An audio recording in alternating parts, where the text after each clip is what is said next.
a fair chance of being able to pay it off with cheap dollars. Those of us who live in East Texas are really blessed because we're going to be, to a much larger extent than people in northern big cities, we're going to be insulated from the problems to come. Oh, good. And the reason for that is that the dangerous place to be will be in the suburbs because it's going to require such an expenditure of money to hang on to the house, buy the food, which may go down for a while more, but at some point hyperinflation can be expected in that area, as well as the cost of energy to get into the city to go to work. Those of us who already transitioned to a rural or semi-rural lifestyle and do consulting or whatever else we can do via the internet, we really are part of a new way of doing business where you can have a sustainable carbon footprint, provide for much of your own food, tread much more lightly on the earth, get to know your neighbors a bit. Right. You know, in the big city where I lived for a long time, people who live next door to you in an apartment complex did not even know your name. And yet here I can name neighbors for 3 miles around, right. and we all know each other pretty well and mutually respectful, but also there's a lot of respect of privacy out here, far enough away from Washington that we can see many of the mistakes that are being made. We also live in the Republic of Texas, which has the good sense not to have ceded everything to the central government, although I've got some serious questions about why are we giving away toll roads that were built with taxpayer money, but that's another topic for another day, Shane. America has been driven at the very, very top by very rich people using the excuse of total freedom of capitalism to export jobs to other countries. It's hard not to talk to a software support specialist in places like India, the Philippines, Indonesia. I think I've talked to every country in the world when I've tried to get technical support for my consulting clients. And that right there is the heart of it. Yes, we have an obligation as humans to try and raise up everybody on the planet, but at the same time, we've effectively gotten to that tipping point where America's number one product has been financial instruments. And that happened due to those credit card decisions I told you about, which made it more profitable to lend money at interest than to make goods and services. And until that changes around fundamentally, until we stop putting such an emphasis on chasing of zeros, we're headed down the same road as Zimbabwe. We have to bring back industry. We have to bring back local industry. We have to get serious about energy independence. And I can't think of a better state to lead the way than Texas. With all due respect to Mr. Pickens, I don't think that wind energy farms and eminent domain is going to be the way to do it, especially when you read what the wind zone maps are for Texas. I could see it maybe out west Amarillo, but not in East Texas. Solar maybe, maybe some of the new thin film solar. There are some technologies in the works, but it's going to take patience to get there. In the meantime, we've all got to keep our heads real straight, real rational. We still live under, knock on wood, one country, under God, indivisible, and we have a constitution. I personally have been disappointed that the real constitutionalists, the guy like Ron Paul, for example, have gotten such a short shrift in the national media, although this congressman you had on, was it last week or the week before? Louis Gohmert. Who is starting to tell it like it really is. Well, and what I keep hearing is that, there are some members of Congress that are pretty concerned.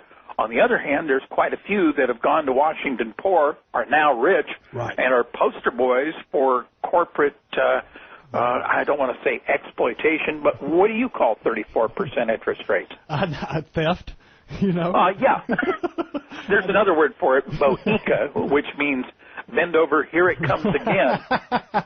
Now, you have involvement in the WebBot project, right? That's correct. Well, let me explain what a WebBot project is. In a nutshell, the WebBot project is looking at the future and looking at shifts in language on the Internet. and using those shifts in language to determine future events. So, for example, we see that there will be a major shift in the economy beginning around, the 22nd of July, which will not even begin to become public until late August.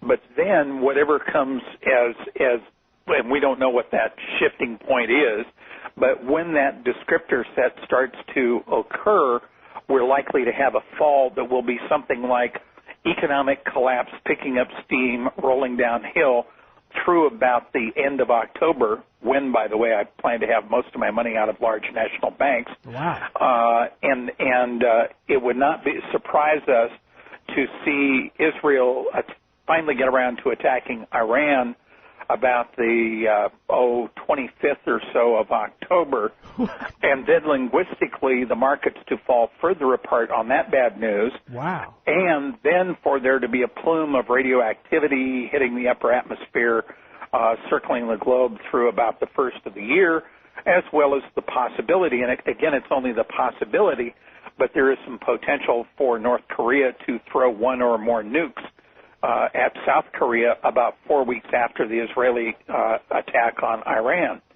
And then we'll have a little bit of a bounce, January, February, March, but then in March of next year, the next big emotional hit that happens will be something on the order of, if you take all the emotional stressors we've had as a country since 1999, everything including 9/11, the Iraq War, Afghanistan, internet bubble, housing bubble collapse, all of that. Right. All that stress, roll that up into a ball. That's what 2010 looks like in the first 10 months.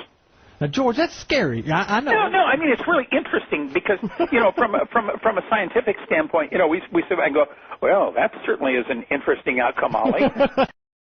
In your opinion, if you've got a little cash, not to scare the people that are out there, do they need to think about transferring some of the cash? Not, most of them are going to be here in local banks and, and out of national banks. But what about gold and silver? I'm not trying to say we're trying to sell gold and silver on the show, but we need to talk about it. Is it a currency form that we should have a little bit of? Gold and silver are really good things. They're in an asset class called hard assets. I'm a firm believer in my personal life of having assets that are tangible, not paper. Paper assets to me, if you have a piece of paper that says that you have gold in some depository in some foreign country, you don't have the gold. Right. If I have a gold coin and I have my little SKS or my deer rifle, that's my gold coin. Thank you very much. Right. And that to me is as much a part of a personal investment portfolio as having 3 to 6 months of stored food on hand, as having, a couple of 100 gallons of water in food-safe containers, right. As well as having 6 months of candles and kerosene and so forth, so that if the lights ever went off, right. Texas would still be Texas. Wow. And we're a republic. We are the republic, and we are some damn fine people, and we're blessed to be among each other. That's exactly right. Well, you need to check this guy's website out. It's urbansurvival.com, but Peoplenomics, did I say that right? Yeah. It's Peoplenomics is by subscription. It's $40 a year. Right. I'm not trying to get rich off it. Basically, it just pays the server cost. Right. And it's where I go into more depth than I go into in the daily issues that are covered on the urbansurvival.com free daily update. Gotcha. Well, I'm telling you guys, if you get a chance and you start reading, and you do this every day, so it's mind-blowing where you find the time for the research, because they're so in-depth, there's links to back up what you're trying to say, and the knowledge you get from that site, it really is not spoken on any really other mainstream media source or any other media source. Seriously, the stuff that you offer is very impressive, and once people start logging on and checking you out, it becomes addictive, because it's It's the only place where you can find that information. So you definitely have a niche. I encourage all my listeners to check you out and to listen to your stuff. Well, I appreciate that. I really do. And as we have stuff that happens during the year, if the dollar begins, if we see some significant stuff coming out, and on July 22nd, you said for us to pay attention to. Well, yeah, it really shouldn't start becoming public until around August 22 or so. Okay. But yeah, I expect you'll probably want to have me back middle of September during the big decline. Oh, okay. Well, I'll do my best to hopefully start bringing the community together, and hopefully we can all survive this. And like you said, we're sheltered a little bit here in East Texas, and so we'll still do our part to survive. And listen, it's really been awesome to have you on the show, George. I'm very impressed by you.